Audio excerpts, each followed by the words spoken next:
Bonsoir Tabara. Bonsoir. Là, tu t'apprêtes à entamer une nouvelle année d'activité, en fait l'activité annuelle de ton association, l'association dédiée à l'insertion des enfants, à l'insertion sociale des enfants de la rue. Dans quel cadre se situe l'événement de cette année? Cette année, nous célébrons la 4e édition, comme tu viens de le souligner.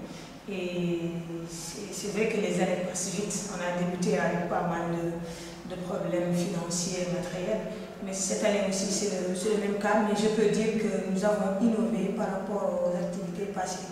Donc cette fois-ci, nous avons voulu impliquer les élèves qui sont ici des écoles primaires et qui ont un mode de vie différent de ces enfants talibés auxquels nous avons l'habitude de travailler.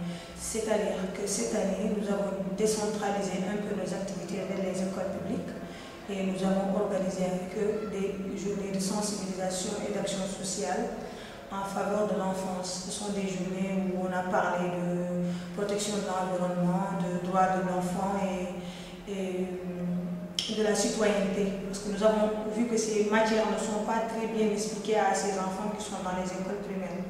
Donc nous avons débuté avec eux le 13 pour finir avec eux le 14.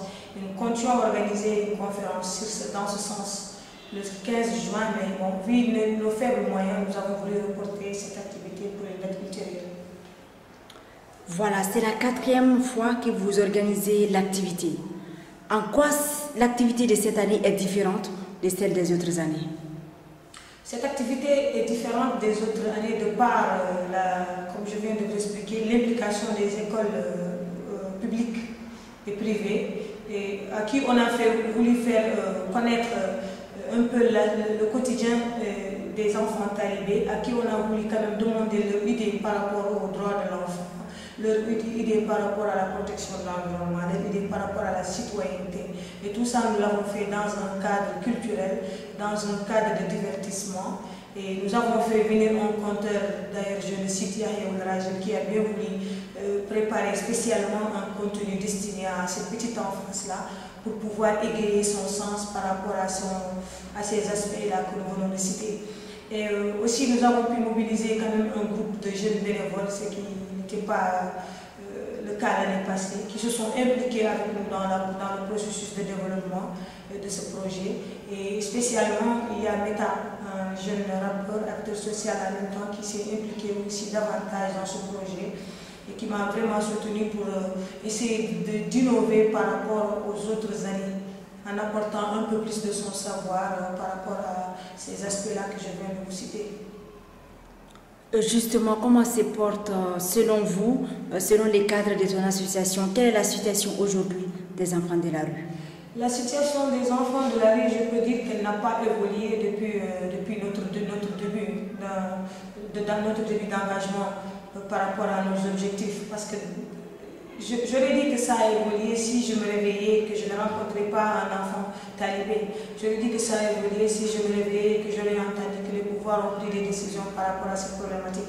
Ça aurait pu évoluer s'il y avait une forte implication de tout un chacun. Parce qu'on peut dire que c'est un problème social, c'est un problème culturel, comme le disent certains. Mais ça, c'est un problème étatique, c'est un problème vraiment qui me dépasse moi. Parce que je m'étais fixé comme objectif d'ici quelques années de pouvoir quand même me dire, voilà, Tabara, tu as réussi le défi que tu t'es fixé, 0 enfant dans la rue. Mais je ne peux pas réaliser ça parce que c'est pas comment l'expliquer, c'est pas moi qui dois changer tout ça. Les gens ont travaillé avec moi, avant moi sur le terrain, ils ont fait des plaidoyers, ils ont fait des sensibilisations, mais le problème est toujours là. Donc on ne peut pas comprendre pourquoi cette problématique est là au vu et au su de tout le monde et qu'il n'y a pas de changement encore. Est-ce que l'État a pris toutes ses responsabilités par rapport à la problématique? Est-ce que les acteurs sociaux sont censés jouer leur rôle et leur implication par rapport à la problématique ont pris leurs responsabilités? Est-ce que les institutions ont pris leurs responsabilités par rapport à l'éradication de ce fléau? On ne sait pas, parce que le problème est toujours là. Donc je peux dire que j'ai quand même relevé un défi par rapport à ça.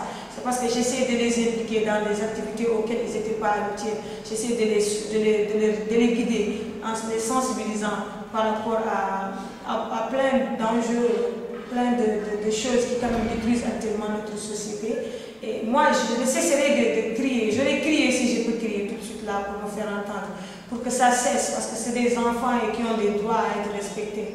Et je vois que ce n'est pas encore respecté.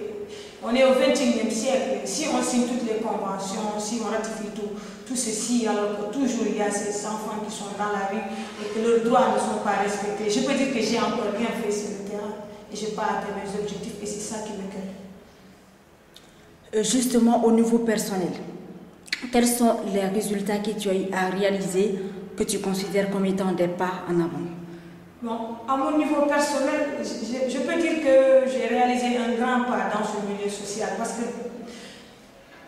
j'ai des enfants qui m'aiment comme si j'étais leur mère, j'ai des enfants qui croient en moi comme si j'étais leur père, j'ai des enfants qui se confient en moi comme si j'étais leur soeur, j'ai des enfants qui se confient en moi comme si j'étais leur frère, j'ai des enfants qui viennent me demander service comme si j'étais obligée de respecter un engagement parental, j'ai des enfants qui croient en moi même si je n'ai pas grand chose.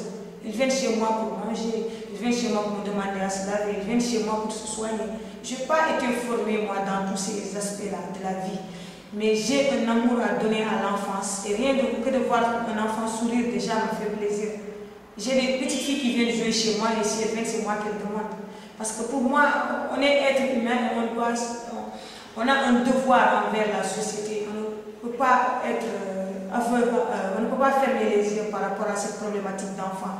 Et moi, là, je peux dire toujours, alhamdoulilah, je n'ai pas encore réalisé grand-chose, mais il y a des petites avancées que j'ai fait par rapport à mon boulot, parce que j'ai lié d'amitié à certains marabouts. J'essaie de comprendre les situations, mais j'essaie aussi de les sensibiliser par rapport à cette démarche abusive qu'ils ont envers les enfants, de les faire manger tout le temps, en soi-disant que c'est pour leur survie. Je les sensibilise par rapport à cette maltraitance qui les inflige.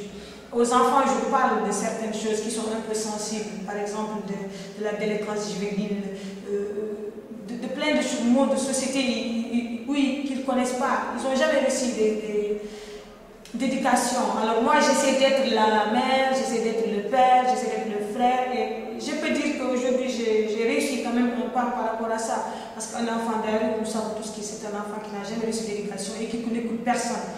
Moi, je peux me faire entendre. Voilà, écoute, tu fais ça ou je te donne rien. Et voilà, il exécute, il le fait parce qu'il a besoin de cet amour que je lui offre, il a besoin de ce soutien que je lui offre. Donc, je me suis fait un monde avec eux où je me suis mis en premier lieu en pied d'égalité à eux, comme si j'étais dans le besoin. Et c'est à partir de là où j'ai eu quand même à tisser quelques liens de fraternité, d'amitié, de parenté avec ces enfants où je ne connais même pas parfois le nom des pères et des mères. Je connais juste l'enfant. Et ça me fait toujours plaisir d'aller dans la rue et de voir un enfant m'appeler de loin pour venir me serrer la main. Et voilà, tous les regards ébahis des personnes se demandant qu'est-ce que j'ai quel lien dois-je avoir avec ce petit enfant-là qui est là en train de discuter avec moi et de sourire et de me raconter une petite histoire. Donc ça, c'est déjà un grand pas pour moi. Et aujourd'hui, je peux dire que je suis fière de moi. Et ce n'est que le début. Parce que moi, l'objectif que je me suis fixé, ce n'est pas juste les aider dans de petites actions. L'objectif, c'est de pouvoir demain créer un centre d'insertion où ils pourront venir manger, se soigner, se reposer et faire toutes ces activités qu'ils n'ont pas eu la chance d'avoir. Parce qu'on ne sait pas si c'est un problème de pauvreté par rapport à leur famille ou c'est quel type de problème. Et voilà, j'espère un jour qu'on dira, voilà, l'objectif que je me suis fixé à être réalisé. Et là, je serai contente de moi. Mais pour le moment, je ne suis pas satisfaite de ce que je fais, malgré que je donne le sourire, mais il me reste aussi des défis à relever.